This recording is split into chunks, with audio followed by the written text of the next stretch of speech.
From her gothic lair, game girl host Dee Dee Crowley.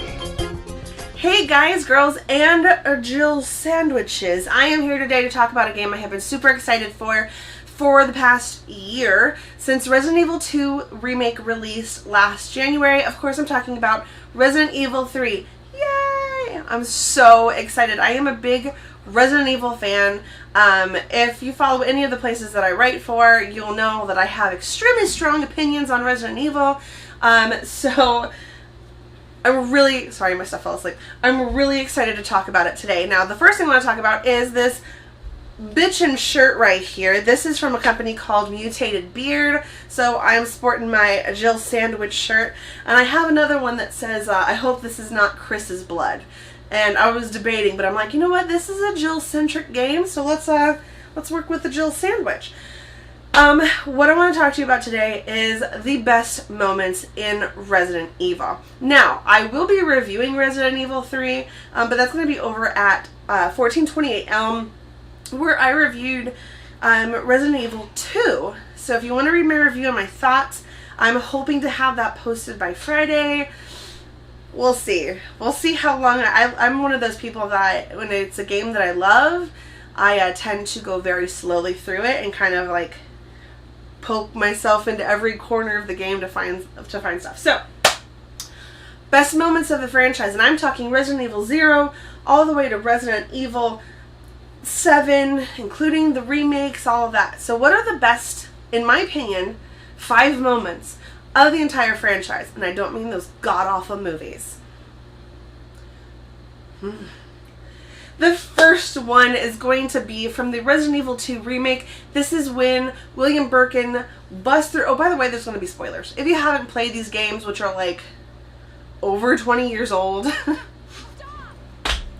sorry, lots of spoilers here. So, the first one is going to be when Dr. Birkin kills Mr. X. That moment with Claire and Sherry in the elevator, and you think that Mr. X is going to get them and pulls that elevator open, and then it's just like, that was great. That was a great moment, because up until that time, I mean, Mr. X is following you throughout the Raccoon City Police Department. You know, it seems like he's invincible, and here comes William Birkin just like, ah, and then he's gone. I thought that was pretty cool. Now, I didn't actually play the very first Resident Evil 2 when it came out in what was it, like 98? 98, 99, something like that. I know the first one came out like 96. I was a kid, you guys, so you have to give me some leeway. But I didn't play it then because my dad skipped directly from Resident Evil 1 to Resident Evil 3. So this was my first, like, true experience playing the game myself and not watching somebody else play it. So this was fun for me. The next one is from the newest original game, not the 2 remakes, but from Resident Evil 7.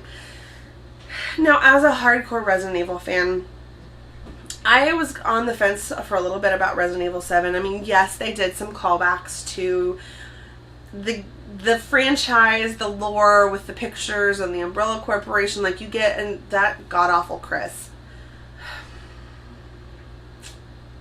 Hashtag not my Chris. Hashtag not my Redfield. But, you know, it had really, really good moments. And one of my absolute favorite moments is right in the first, like, 20 minutes of the game when you're in the guest house and you hear the basement door jiggling, especially in VR. I've played this in VR and it's terrifying. And you open that door and you start walking your way down the stairs, and then all of a sudden there's this pasty woman who's trying to claw your eyes out and cut some limbs off and everything, and it was terrifying. Was it scary in the PlayStation game? Yes, of course it was. But when you put VR on there, and it is absolutely terrifying. If you haven't experienced it in VR, every PS4 copy is VR compatible. So if you can get your hands, mooch off a friend, whatever you have to do, try it in VR. It is horrifying.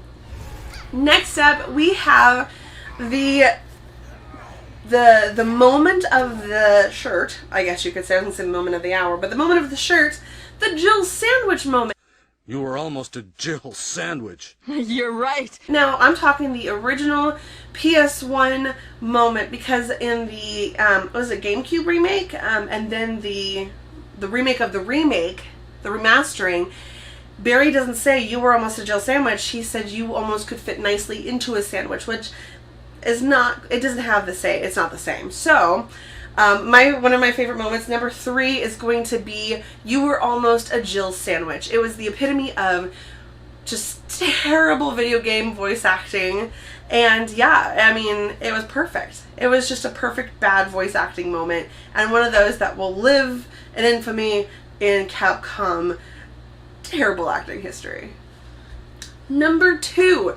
Okay, so this one's going to be another one from the Resident Evil 2 remake, just because while I do love hearing in the original Resident Evil 3 the very first stars sound that Nemesis does, it almost sounds like, because he's got truth like this, so he wouldn't be saying stars, right? Because he couldn't. So at least, while I'm not a huge fan of their Nemesis character model in the remake, it's those long ass teeth. I just, I can't deal.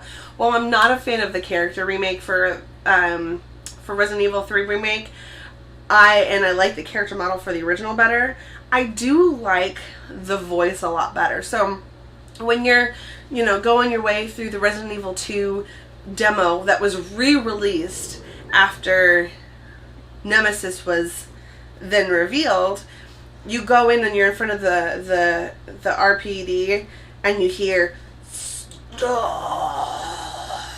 It's a terrible impression, don't, whatever. I just can't. But when you hear that, you just get goosebumps, because you're just like, he's there. Like, he's there and you hear him, but you can't, it's just, I love it.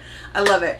One of the best moments, well, I know that I should be including the original Resident Evil 3 with Nemesis, but that moment, it's so good. And my number 1. What is my number 1?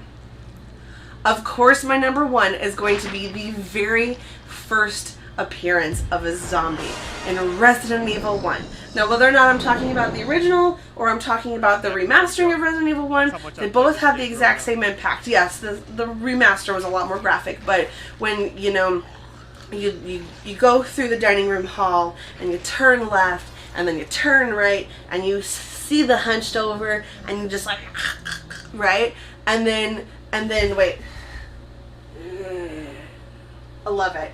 I love it. That moment, I remember being 9 years old and just being terrified out of my mind. Even though, looking back, the graphics were just shaky and pixelated, and just remembering, oh my god, that's a zombie, mind is blown. It was just one of the most iconic moments in video game history, not only for me, but for a lot of people. So my number 1 has to be the very first zombie ever shown in Resident Evil. Now that's not saying that there aren't some awesome moments. There are a lot of awesome moments that I couldn't include because I was only going to stick to 5. Now, some of the honorable mentions do include when you go into, and most of them are going to be from Resident Evil 1. That's just the best one. I'm sorry. I will say it. It's just the best one. But when you go, now the original, they didn't do this. But when you go into the mansion, in the original, when you go into the mansion and then you try to exit the doors, a dog will bark at your face and you close the door. But in the remastering, when you open the door, the dog actually comes in and you're like, whoa! And then you have to try to like kill this dog with, if you have the tank controls on or whatever. But that surprised me because I didn't expect it. I expected, the dog to bark at my face, but nope. It just jumped right on in there. So that was a good moment. Next up is going to be involving another Cerberus, when the dog jumps through the window. When you go to the hallway to the left of the front door, the right. Sorry, I'm directionally dyslexic. When you go to the right of the front door, there is a hallway where later on spiders are in there, but a dog jumps through the window. I nearly pissed my pants the first time I saw it. After I saw that, I refused to walk through that hallway. I always handed my dad the control when I'm just like, Dad, you need to walk through this hallway. I don't know what's going to be coming in here. Just take it. I couldn't deal. The next one is going to be from Resident Evil 4. This is the first time Resident Evil 4 showed up.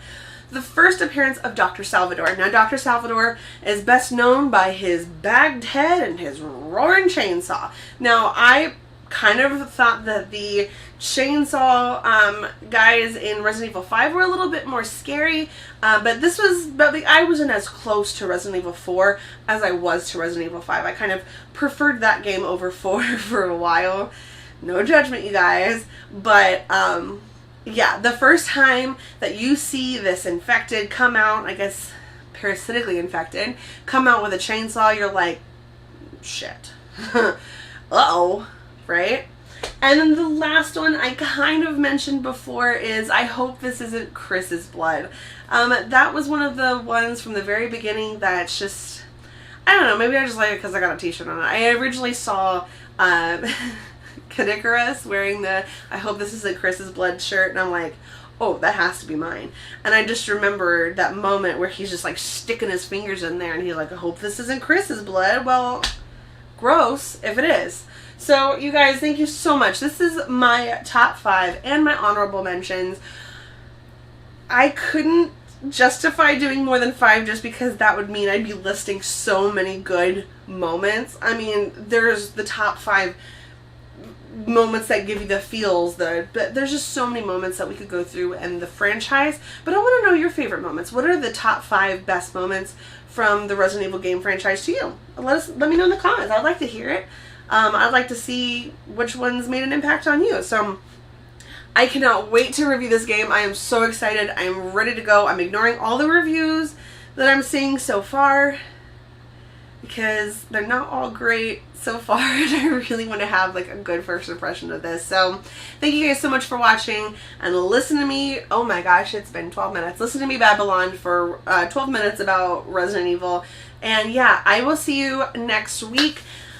Next week, I think I have a big mega 3-month horror pack unboxing already filmed, so I will probably be posting that the next week, and then after that we probably will be doing some Final Fantasy stuff. So thank you guys so much for watching.